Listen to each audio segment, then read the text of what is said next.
Hello, YouTube land. This is Brenton here. I have a video I was going to do today, and it's something I've put off for a long time, really. I've been thinking about it, and I didn't really know how to go about doing it, and I drew a few pictures and things like that, and I put it off and put it off, and I thought I would uh, make this video on dreams and visions. Now, a lot of times I think dreams and visions are for the person who has them. Now, in the book of Job, the Bible talks about having when deep sleep comes upon a man, that the Lord can speak to him. In Joel, the scriptures say that that young men and old men would have dreams and visions, and daughters and sons would prophesy, things like that. Now, I have a few dreams and a few visions that I was going to share with you and kind of give you an idea of why I go about doing what I'm doing and why I do it the way I'm doing it, and working towards exposing some of these deceptions that are in this world. In Matthew 24 there, we see that when the disciples ask, what's it going to be like at the end of time, when you come back and what have you, he said that take heed that no man deceive you. That was the first thing he said, and then he covers a lot of different deceptions and things that are going on, that would be going on. And Paul warned about deceptions, doctrines of devils, and different things like that. So there's a lot of deception that would be in the end times, that would be the worst problem, really, that there is in the last days. So anyway, the first dream I was going to tell you about, I had when I was younger. I don't remember how old I was, but it goes like this. I was, asleep, and I was standing on top of this hill, and I was looking down on this crowd of people, and in this crowd of people there was a white convertible, and standing on the hood of the convertible was this guy dressed in white, and he had one of those bags that you reach into and you sling out this seed, like a sower that's sowing a field or something in the old days, the way they used to broadcast. And I didn't even really know that's what it was called, broadcasting, until I went to college and I studied broadcasting, and I found out that's where they got the word from, is throwing the seed out, and it's called broadcasting. And well, anyway, this guy was standing on the hood of the car, and he was slinging seed out to this vast crowd. It was a huge crowd, and the crowd was just eating it up. They were excited and yelling and hollering, and just extreme tumult, I guess you would call it. And the crowd was just going berserk crazy as this guy was slinging this seed out to the crowd. And I was standing there and I was looking, and I was sitting there looking and looking, and all of a sudden I noticed that he wasn't slinging seed out to him; it was manure. And as soon as I thought that, I was like, that's manure. The guy looked up the hill straight at me, right in the eyes. He's like, boom, he's looking straight at me, and he saw me notice what he was doing. And then next thing I know, I was in a convertible, because he was standing on the hood of a white convertible. I was in a convertible, and it was a black convertible, and I was running from this guy chasing me in this white convertible. He was behind me, chasing me, and then I woke up. And I was younger at the time, so I didn't really know anything about the parable of the sower and different things like that. But that dream troubled me, and the reason it troubled me at the time, and I was younger, maybe 15, 16, something like that, years old, something around there. It was before I really knew about the parable of the sower and all that. But at the time, it troubled me. It's like I kept asking, it's like, why was I in the black car? Because I knew it had some kind of religious meaning to it, And why he was in a white car? Why was I in a black car? That bothered me so much, and I prayed about it and prayed about it and prayed about it, and finally, the Lord let me know that partly the reason for that was to make me take notice that he was in the white car. You know what I'm saying? And because he was trying to come off with an appearance of holiness, and in the crowd they didn't know. They didn't know that it was manure that he was throwing out to them. And in a parable of the sower, the seed in which is sown, the seed is the word.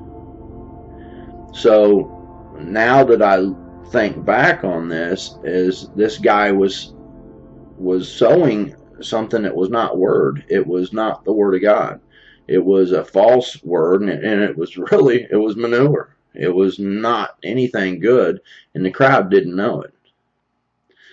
Okay, here in a little bit, we're going to listen to the parable of the sower, that whole chapter 13, and then after we're done with this, I want you to listen to the whole thing, and then I want you to think about some of the dreams and visions that I'm telling you about, and you'll be able to piece it together and probably figure out more than I have about some of these, because it's taken me a while to figure out what this meant or what that meant, and different things like that. But anyway, it was a false doctrine. One of my biggest things I try to do here on this channel is to expose these. In the latter times, there would be many people that would be led astray by deceiving spirits or seducing spirits and doctrines of devils. And the Bible says they would depart from the faith by believing this wrong stuff. And just so many different kinds of warnings about take heed that no man deceive you, or the false prophets would rise up in Matthew 25 and lead many astray, and that kind of thing. So that was the first one, and later I kind of figured out more about what that meant. Okay, the second dream, I had even got physical proof that came with this one. But I was sleeping again one night, and I was dreaming that I had a Bible in front of me, and I had a measuring cup, and I was dipping into the book, and it was like the pages, when I dipped the measuring cup down into it, the pages were water. And so I was dipping down into the Bible and bringing it up, and I was pouring it out, dipping in, and I was pouring it and each time I did it, there was like this huge voice that said, Daniel, and I would pour it out, and I'd dip again, and Daniel, and I'd pour it out, dip again, and Daniel, and I'd pour it out, and it was one of those really vivid, real vivid dreams that just stuck out. Daniel was said 3 times, and Daniel means God is my judge, and or God judges. A few different interpretations of what that means, but basically God and judgment. And I woke up, and I was thinking about that dream. I was thinking, wow, well, that was an intense dream, and it was one of those that just stuck out more than any other dream. Every once in a while you have dreams and you forget them in a minute and that kind of thing, but the dreams God gives you, when He's speaking with you, you don't forget. You just remember them, and that's a little bit of a difference there. And I got to thinking about it, and I was thinking, what was God trying to say to me? And then I found out that meant, God is my judge, or God judges. And I didn't do anything that day. But the next day, I thought, well, I'm going to get my Bible, and I'm going to look at the book of Daniel and see if I can find something, that God, I was going to pray and say, Lord, tell me about what you was telling me, show me in the Bible. And at that time, I had this little Bible that I'd had for years, and basically it was one of those zipper types that you zip shut, and so it was zipped shut, and I got that Bible and I unzipped it and opened it up, and I was looking for the book of Daniel, and I got to the book of Daniel, and the book of Daniel, from the very first page, when I got to it and it said the book of Daniel, I was going to try to open it. I couldn't open it. And I flipped it over, and it was so many pages that were stuck together, and it was seared on the edge, and I flipped it over, and it was the very last page of the book of Daniel. So this was seared shut, but it was just the book of Daniel, not one page past it, not one page past it this way. From the very first page to the very last page, and then the next book was like right there, and my heart like just skipped 2 or 3 beats, and I was amazed, it's like, what's the chances of having a dream like that about the book of Daniel, and then you go to it, and that book specifically, from the very first to the very last page, was sealed up in your Bible. The edges of the page, it was like there was a little burn on the edge of the page where it had been touched, and just sealed that book. And as I was flipping it back and forth, the last page came peeled off, and then one more page, and one more page. 3 pages, one at a time, peeled off, unsealed. And it took me a while, because at that time it was, maybe 15 years ago, something like that. I didn't really know the Bible that good. And in the book of Daniel, God, tells him some things, and he says, seal up this book until the time of the end. So, he told Daniel, seal this up. God was not going to reveal that until the latter times. And I think that time is now, and we're beginning to kind of see. I went to a church yesterday, and I watched Urban Baxter talk about the end times, the Great Tribulation, right? And his interpretation of what was, what's happening in the world. And I got an interview with him after his preaching and what have you. And I asked him some questions about some end times events, and I'll have that video coming soon. Maybe by the time you watch this, that video will be done. But I was asking a few questions, because I was saying, okay, I believe now it's kind of like we're seeing things, and our understanding is being tweaked, and we see things a little bit different than we did before, because like this rise of ISIS and things like that, we see this caliphate coming up, and it matches with the wanting to change laws and times and beheading Christians and things like that. And he has his view, and he brings in the Roman Catholics and all this kind of thing. And I'm thinking, well, I interviewed this imam here not too long ago, and I don't know, man, this thing fits. And I just believe that God's adjusting our understanding. He's unsealing this book, the end times kind of stuff, like in Daniel and Revelations and things like that, so that we can begin to understand these things. So that was my second dream. Okay, the next one I want to tell you, it was a vision. This was not a dream. I was not asleep. I was sitting in my room reading my Bible, and I had been reading the Bible for maybe like 6 months, and I was reading it every extra chance I had, man. I was just in the scriptures, reading and reading, even reading through Leviticus, and and believe me, Leviticus is not easy to read through, and all, and some of the long lineages and things like that, and basically, and all of a sudden a bug went in my ear, in my right ear. It was like a bug went in my ear, and I was like, I went like that, and I was like, man, what in the world? A bug just went in my ear, and I was freaking out, tripping on this. It felt really like a real bug went in my ear. And as that happened, I seen like this group of people, just as plain as I'm sitting here looking at this room here. It was that clear. It was like a group of people standing there, and it was almost like you couldn't tell who they were or nothing, but it was a group of people, and a few of the people started to lift up. And then it changed from that to a view of the planet, the whole world.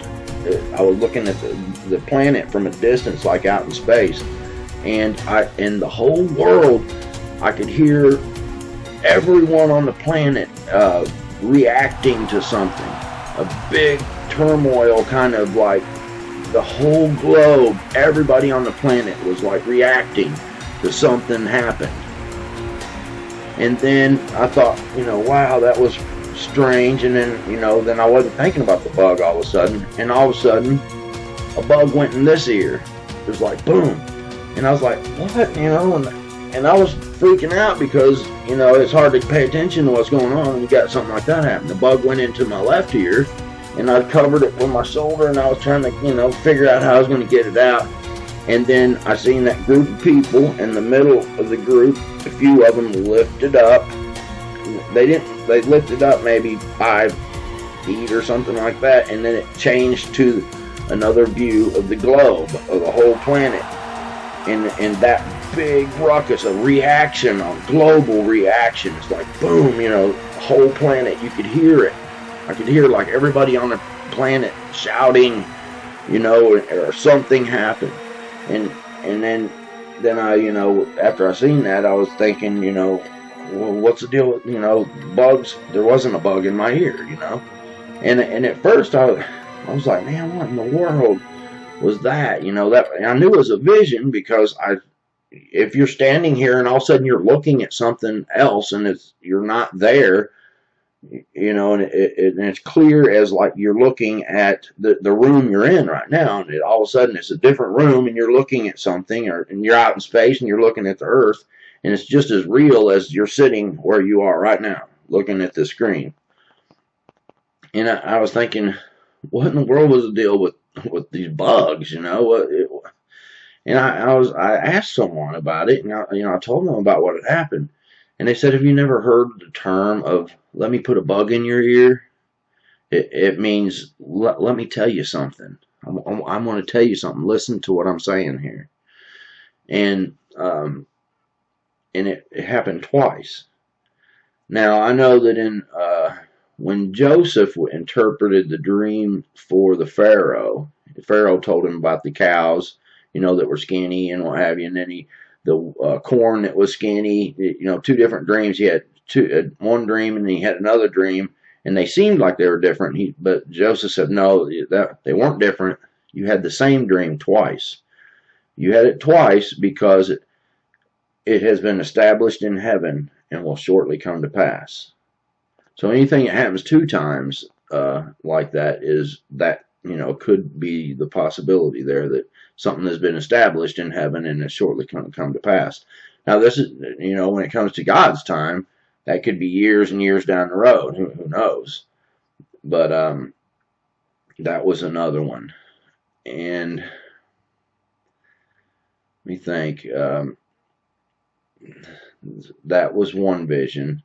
And then I had another one where I had been reading, and it was during about a month or 2 later or something after that one. But I was reading again, and been studying, and I got done for the evening there, and I sat my Bible down on the end table, and I laid down and I rolled over. Right when I rolled over, it was like I was standing beside a river, a wide, deep type river where you could just tell that if you jumped in it, you was going to be washed away. It was a swift, river, and it had foam, on it from how swift it was, and what having there was trees, beautiful, lush trees on each side of the river. And then all of a sudden I seen this whirlpool. It was water spinning, and there was white foam on that spinning around. A lot of water. I'm telling you, it was like deep and wide kind of water. Even this pool was. And then I seen a river like bed, and the water was gone, and there was this thing that looked like a shepherd's staff on it, but it was short. And at first I was like, that's not a shepherd's staff, it's too short, it looks more like a cane to me. And that kind of bothered me. I was like, what are you trying to say, Lord? I'm, using your word as a crutch or something, But after I kind of studied that out, it was a rod, and it was budded. The rod had little white buds of like lamb, sheep wool. It had budded like it budded wool. So it was that matches like the rod that Aaron, when they had to all put their rods in and see whose rod budded, that God would choose, a high priest for the tabernacle in the wilderness, and also a rod, or a rod is used to measure. Later, it was probably like a year later I ran across that, and it represents the word, and it's a rule of measurement. And even in the Revelations there, where someone is sent to go measure the temple, and he gave him a rod, and he had to measure it, and so the word measures us, and and being budded, that was God speaking to me, calling me and what have you, to do whatever he wants me to do. But those are the dreams and the visions. Remember, visions are usually for calling you.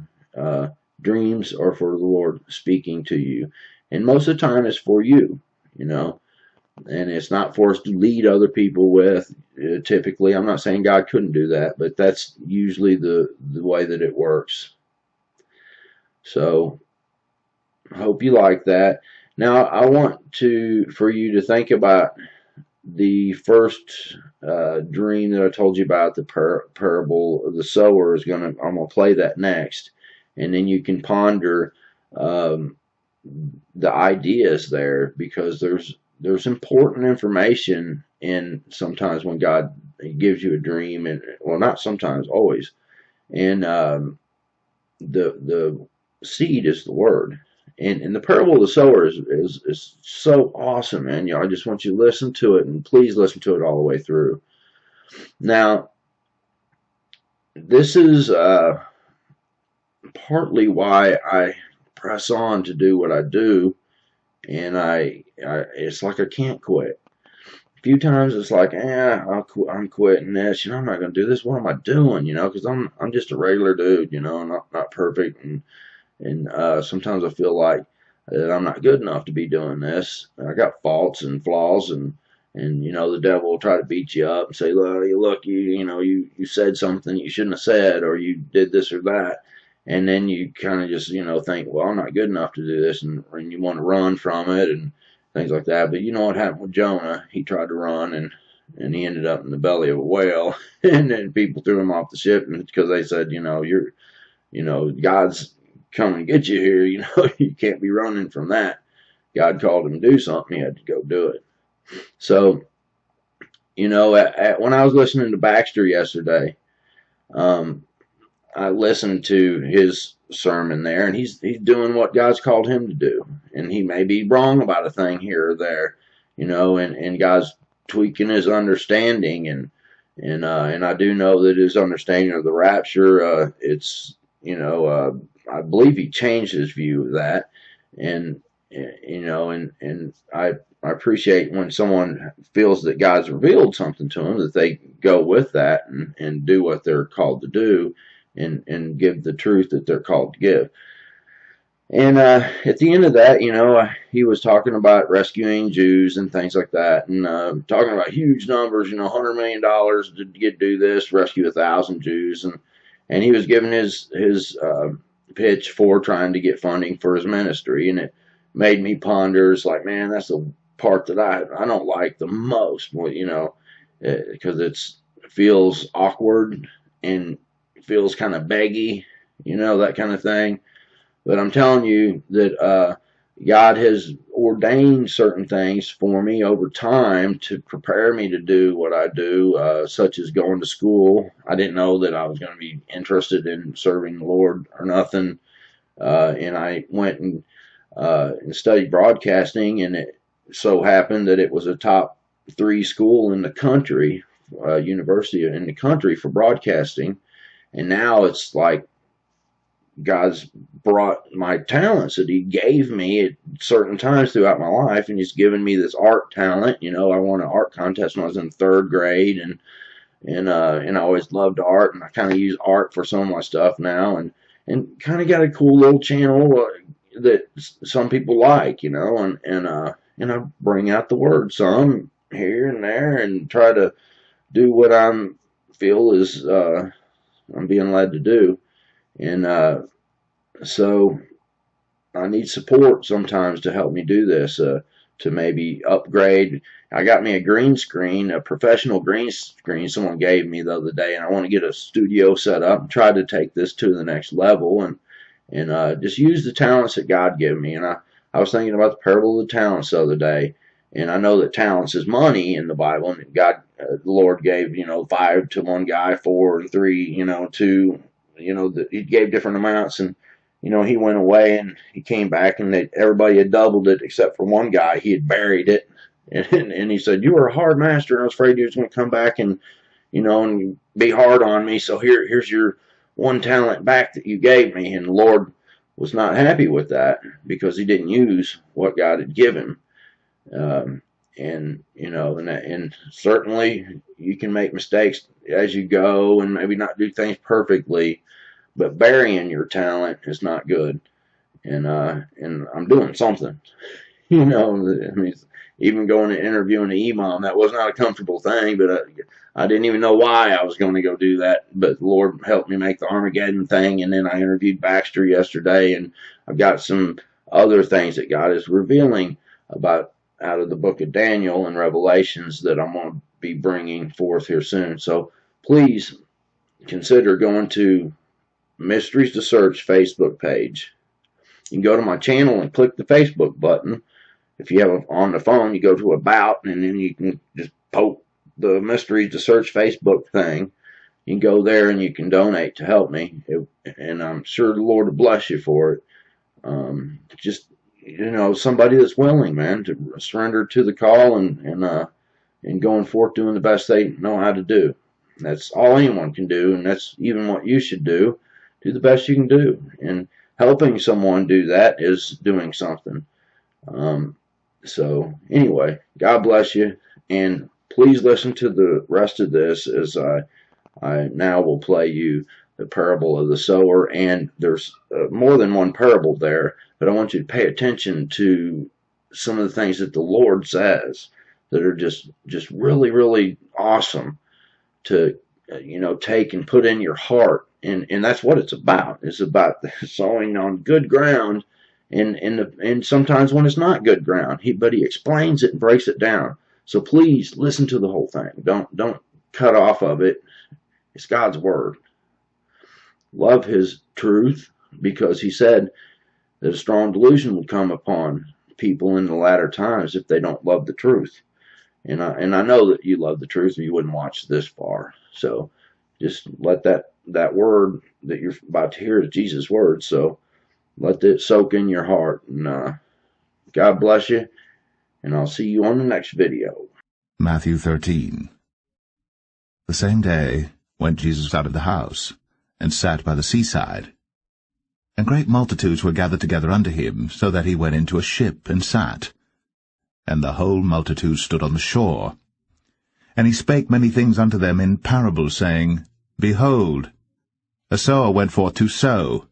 And when he sowed, some seeds fell by the wayside, and the fowls came and devoured them up. Some fell upon stony places where they had not much earth, and forthwith they sprung up, because they had no deepness of earth. And when the sun was up, they were scorched, and because they had no root, they withered away. And some fell among thorns, and the thorns sprung up and choked them. But other fell into good ground, and brought forth fruit, some 100-fold, some 60-fold, some 30-fold. Who hath ears to hear, let him hear. And the disciples came and said unto him, Why speakest thou unto them in parables? He answered and said unto them, Because it is given unto you to know the mysteries of the kingdom of heaven, but to them it is not given. For whosoever hath, to him shall be given, and he shall have more abundance. But whosoever hath not, from him shall be taken away even that he hath. Therefore speak I to them in parables, because they seeing see not, and hearing they hear not, neither do they understand. And in them is fulfilled the prophecy of Isaiah, which saith, By hearing ye shall hear, and shall not understand, and seeing ye shall see, and shall not perceive. For this people's heart is waxed gross, and their ears are dull of hearing, and their eyes they have closed, lest at any time they should see with their eyes, and hear with their ears, and should understand with their heart, and should be converted, and I should heal them. But blessed are your eyes, for they see, and your ears, for they hear. For verily I say unto you, that many prophets and righteous men have desired to see those things which ye see, and have not seen them, and to hear those things which ye hear, and have not heard them. Hear ye therefore the parable of the sower. When any one heareth the word of the kingdom, and understandeth it not, then cometh the wicked one, and catcheth away that which was sown in his heart. This is he which received seed by the wayside. But he that received the seed into stony places, the same is he that heareth the word, and anon with joy receiveth it. Yet hath he not root in himself, but dureth for a while. For when tribulation or persecution ariseth because of the word, by and by he is offended. He also that received seed among the thorns is he that heareth the word, and the care of this world and the deceitfulness of riches choke the word, and he becometh unfruitful. But he that received seed into the good ground is he that heareth the word, and understandeth it, which also beareth fruit, and bringeth forth some 100-fold, some 60, some 30. Another parable put he forth unto them, saying, The kingdom of heaven is likened unto a man which sowed good seed in his field. But while men slept, his enemy came and sowed tares among the wheat, and went his way. But when the blade was sprung up and brought forth fruit, then appeared the tares also. So the servants of the householder came and said unto him, Sir, didst not thou sow good seed in thy field? From whence then hath it tares? He said unto them, An enemy hath done this. The servants said unto him, Wilt thou then that we go and gather them up? But he said, Nay, lest while ye gather up the tares, ye root up also the wheat with them. Let both grow together until the harvest.